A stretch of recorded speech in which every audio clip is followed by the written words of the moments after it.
C'est pourquoi Maïmonide, un Rambam, qui était un grand médecin, et il a dit dans sa préface, il a dit, avant de choisir quelle nourriture manger, est-ce qu'elle est bio, est-ce qu'elle est bénéfique au corps, est-ce qu'elle n'est pas aciditive, est-ce qu'il n'y a pas des toxines, etc. C'est pas ça qu'il faut chercher le premier. C'est de préparer ta personne. Il faut savoir que quand on va manger, on n'est pas habitué à ça, c'est vrai, mais c'est dommage parce qu'on n'est pas intelligent. On est trop pressé pour manger, parce qu'il y a le Israra aussi qui nous dit, allez, vas-y, mange, t'as faim. Mais il faut savoir que un Rambam, il considérait qu'il allait faire un korban, comme le grand prêtre, dans le temple. Il se préparait avec des vêtements loyaux, et il préparait son couteau, ou bien celui qui le faisait, et il allait faire un sacrifice pour Dieu. C'est vrai que le sacrifice, c'est-à-dire la bête, l'agneau, le veau, etc., il doit être entier, qui est pas un défaut, qui est pas des toxines, d'accord, qui est pas des virus, qui soit pas malade, d'accord, c'est vrai. Mais la préparation du Kohen, elle était grande. Pourquoi? Parce que pour faire plaisir au Créateur, il faut deux éléments. D'abord, ta personne, quelles sont tes kavanotes, quelle est ta ferveur, quelle est ta pensée, pour offrir à Dieu un korban. Imaginez, le roi vous invite chez lui, vous devez lui amener un cadeau. Vous allez lui amener un cadeau sobre, un cadeau exceptionnel, tout propre, tout bien, tout au complet, aucun défaut. Et vous-même, vous êtes habillé bien comme il faut, bien costardé, parce que c'est ça.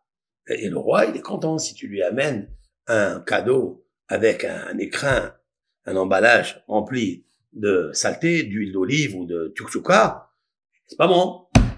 Ben, à Rambam, il a dit, c'est vrai que la première des choses, c'est évacuer les choses nocives. Ça, il faut les enlever.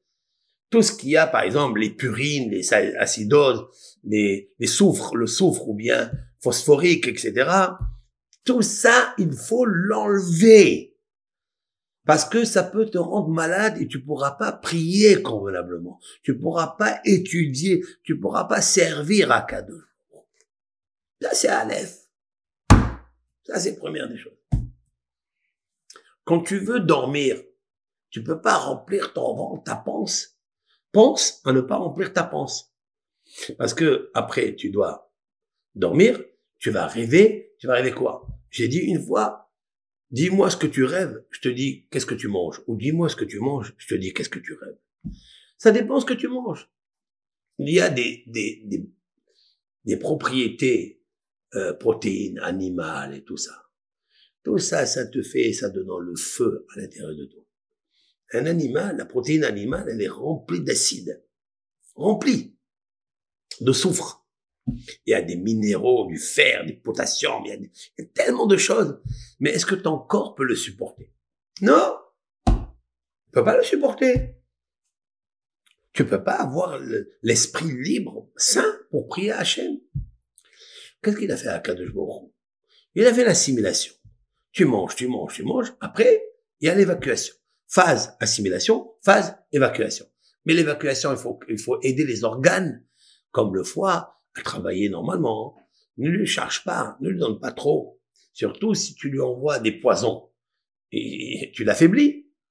Tu affaiblis le sang qui circule en lui pour faire son travail. Alors fais attention, bon sang. C'est ça, le hidouche. Le hidouche, il est là. C'est que, en fait, c'est pas autant les ingrédients ou les molécules nutritives qui sont propres, bio et convenablement. Non! Ça, c'est vrai. Faux. Bien sûr, on va pas prendre du poison. Mais ce qui est extraordinaire, c'est que tu dois savoir que ta table, c'est comme l'autel des sacrifices. Et la nourriture, c'est comme les sacrifices. Et toi, tu es le grand prêtre.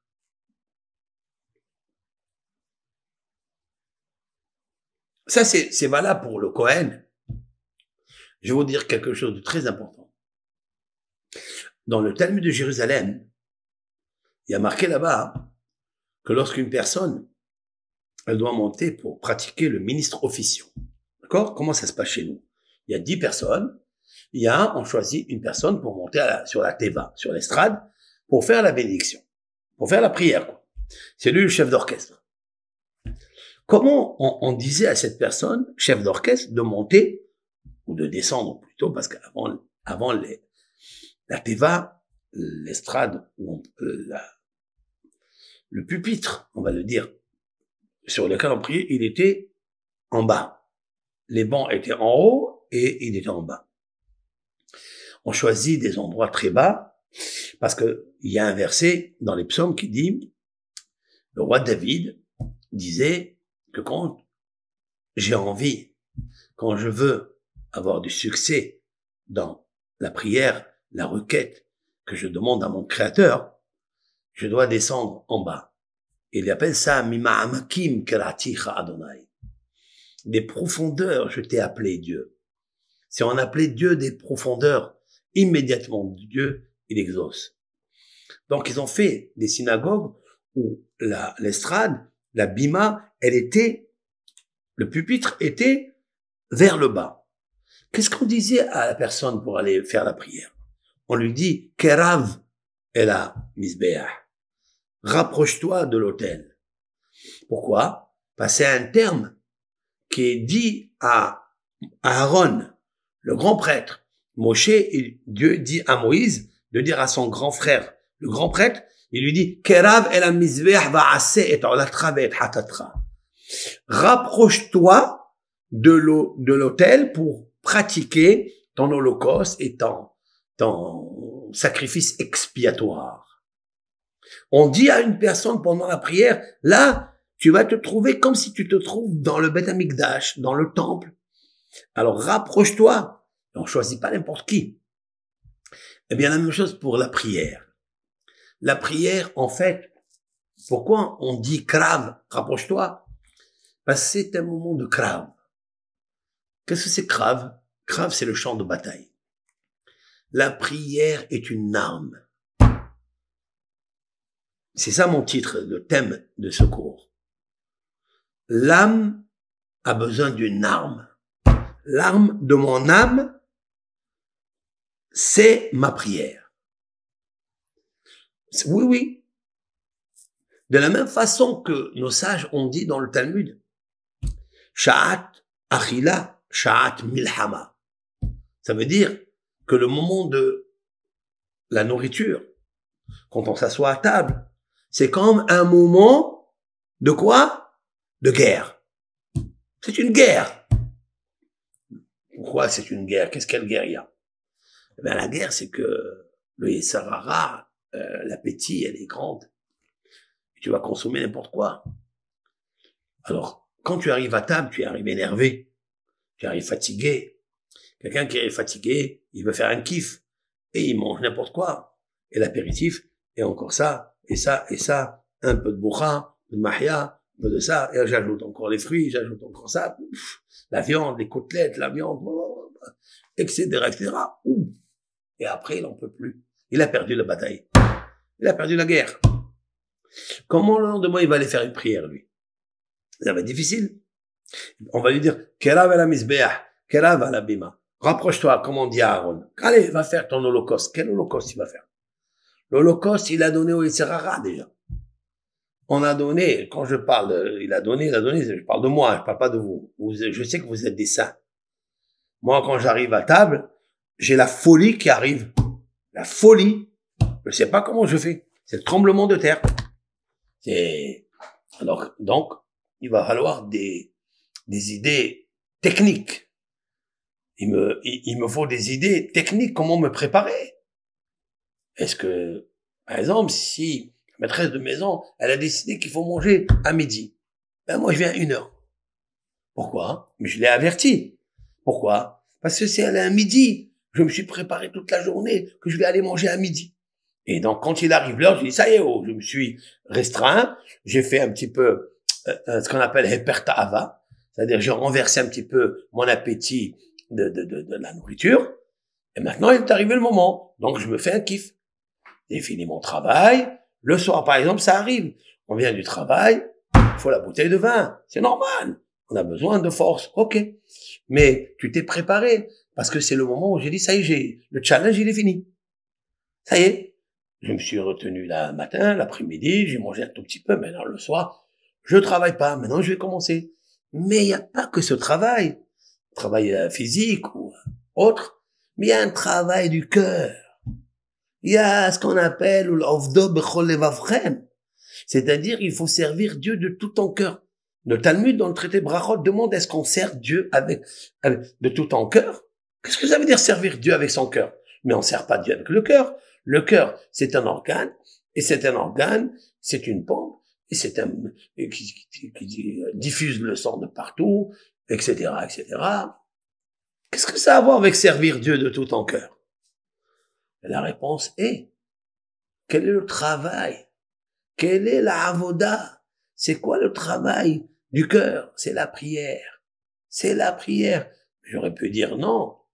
Le travail du cœur, c'est de lui donner bien à manger, donne-lui des vitamines, donne-lui des énergies, donne-lui des boostages, ça et ça et ça, et encore et encore. Non! Non! Non!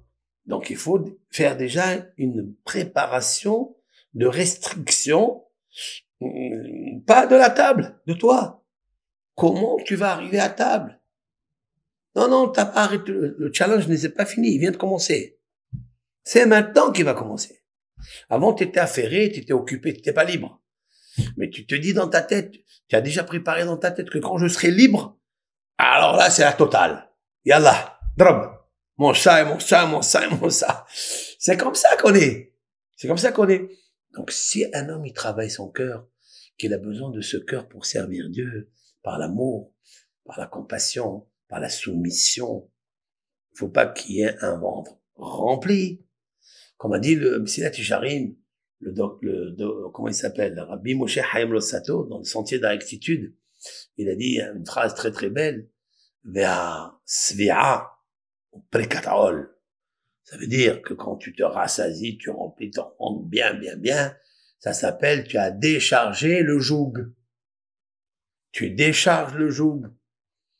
Il faut garder le joug céleste, il faut pas le décharger.